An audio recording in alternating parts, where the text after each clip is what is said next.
Judul bab Tersaingi. Novel Keluargamu Bukan Keluargaku. Bab 41. Karya Ilyaswan. Kania, dengar. Abang serius, tegas Bang Reno menatapku dalam. Aku tercekat. Bibirku terasa beku. Tidak tahu harus mengucapkan apa lagi. Kania, kamu tahu, perasaan ini sebenarnya sudah ada sejak lama. Hanya saja dulu abang terlalu naif untuk mengungkapkan.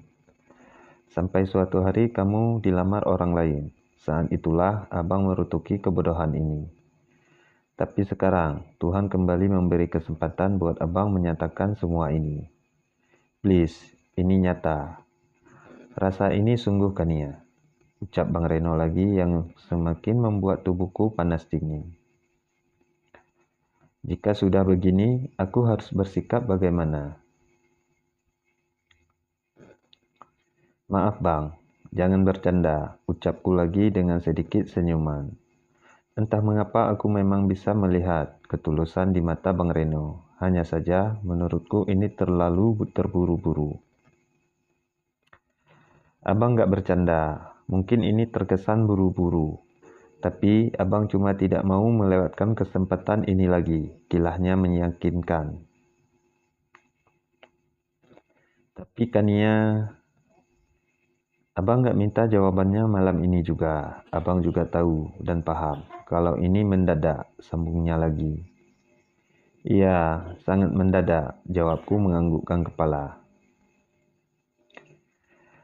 Makanya Kania nggak perlu jawab sekarang. Abang hanya ingin kamu tahu aja kalau perasaan ini ada. Jadi setidaknya kita bisa saling memantapkan hati masing-masing, ucap Bang Reno lagi. Ini terlalu cepat, Bang. Kania juga belum mikir panjang ke sana. Tapi terima kasih sudah memilih Kania sebagai wanita yang abang cintai, ucapku tulus.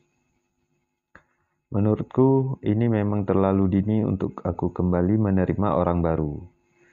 Karena bagaimanapun, aku belum siap untuk menerima orang lain. Aku masih menikmati hidup sendiri tanpa ikatan apapun. Abang tahu, makanya abang bilang, Kania nggak perlu jawab sekarang. Bang Reno kembali meyakinkan aku. Lama kami diam bertemakan bisu. Aku menjadi canggung jika sudah begini. Ternyata Bang Ruli tidak bohong. Nyatanya Bang Reno memang menyukaiku. Hal yang tidak pernah aku sangka sebelumnya. Orang keuangan sudah menyerahkan RAP yang akan kita ajukan nanti, tanya Pak Bara padaku. Kembali aku mengecek beberapa dokumen yang ada di atas meja. Sepertinya belum, Pak. Di sini cuma ada dokumen dari pihak gudang dan HRD, jawabku yang dibalas anggukan oleh Pak Bara. Biar saya saja yang menelpon. Kamu buat saja laporan yang akan kita presentasikan di Bali nanti. Setelah mengatakan itu, Pak Bara langsung masuk kembali ke dalam ruangannya. Aku hanya mengangguk mengerti. Aku memutuskan untuk ikut dengan Pak Bara ke Bali. Toh ini urusan pekerjaan. Aku harus profesional. Kata Mama, nanti ada Bang Ruli yang akan ikut serta untuk menjauhi fitnah. Lagi pula Bang Ruli juga ada pekerjaan di Bali. Jadi sekalian saja katanya. Aku hanya mengiyakan, tidak membantah. Maaf, bukannya ini ada paket. Tiba-tiba ada security datang membawakan paket. Aku mengernyit heran, karena perasaan aku tidak memesan apapun. Untuk saya, tanyaku lagi memastikan. Iya, tadi ada kurir. Katanya ini paket untuk Ibu Kania Az-Zahra. Tidak ada karyawan lain dengan nama itu, jawabnya lagi yakin. Ya udah, makasih ya Pak, ucapku sambil tersenyum. Pak Rahman membalas senyumku dan pergi dari sini. Karena penasaran, aku segera mengambil gunting dan membuka paket yang dibungkus dengan kertas berwarna coklat. Paketnya ternyata dibungkus dengan kotak lagi di dalamnya. Lumayan susah membukanya. Apa itu? Tanya Pak Bara yang tiba-tiba datang mengejutkan aku. Tumben dia sebentar-bentar keluar, sangat meresahkan. Tidak tahu Pak, kata Pak Rahman ada paket untuk saya. Padahal saya nggak pesan apa-apa, jawabku jujur. Mungkin itu paket untuk saya, jawab Pak Bara yang membuatku bingung. Tapi tadi kata kurirnya, buat saya Pak, aku berusaha menjelaskan. Masalahnya, saya juga ada pesan sesuatu, tapi belum sampai, kilahnya lagi. Oh, bisa jadi sih, ini paketnya Bapak. Maaf, saya sudah lancang, ujarku malu.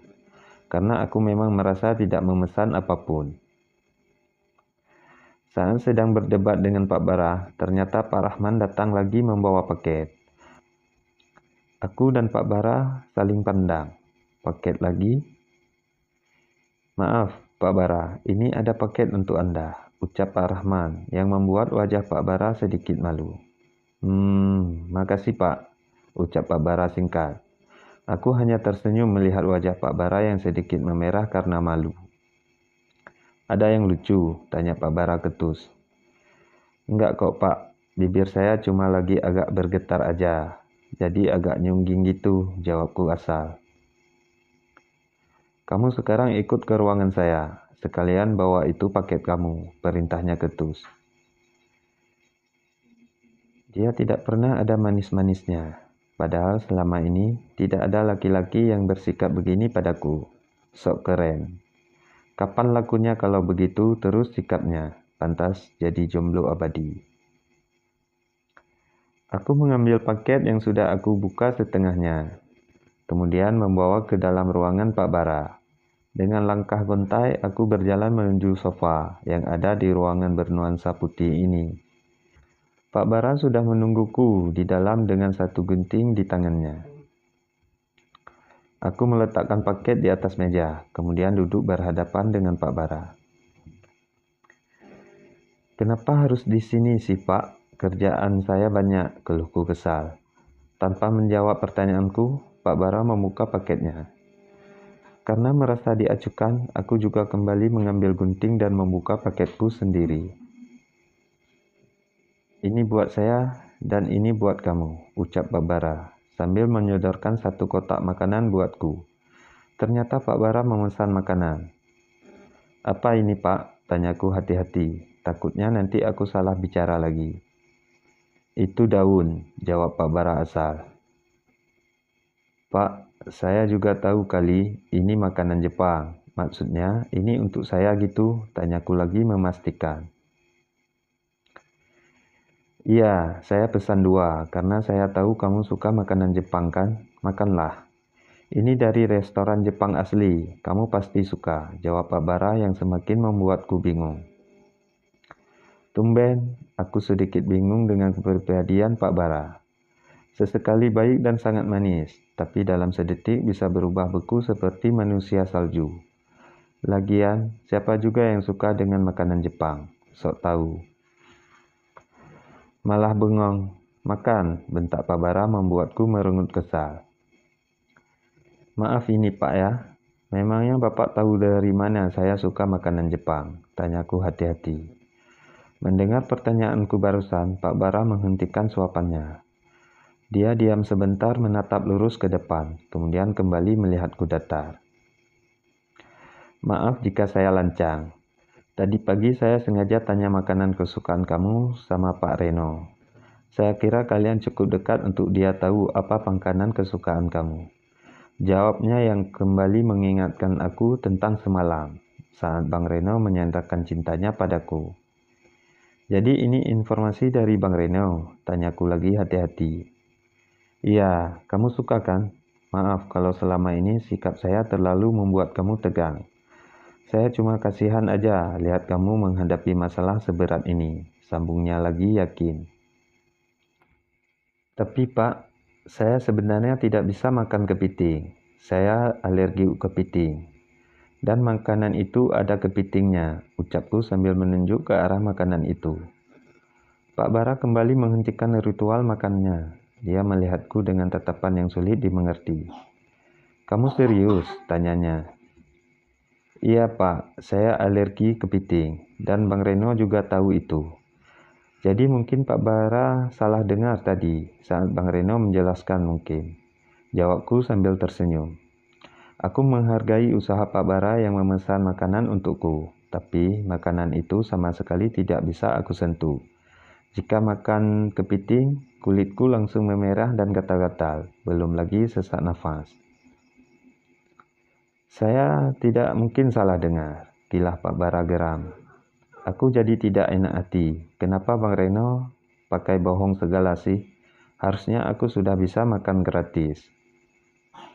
Itu paketnya isi apa? Tanya Pak Bara lagi sambil menunjuk ke arah paketku.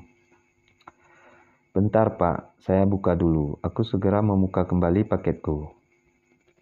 Mataku langsung berbinar melihat makanan yang isinya mie ayam plus bakso dan jus mangga.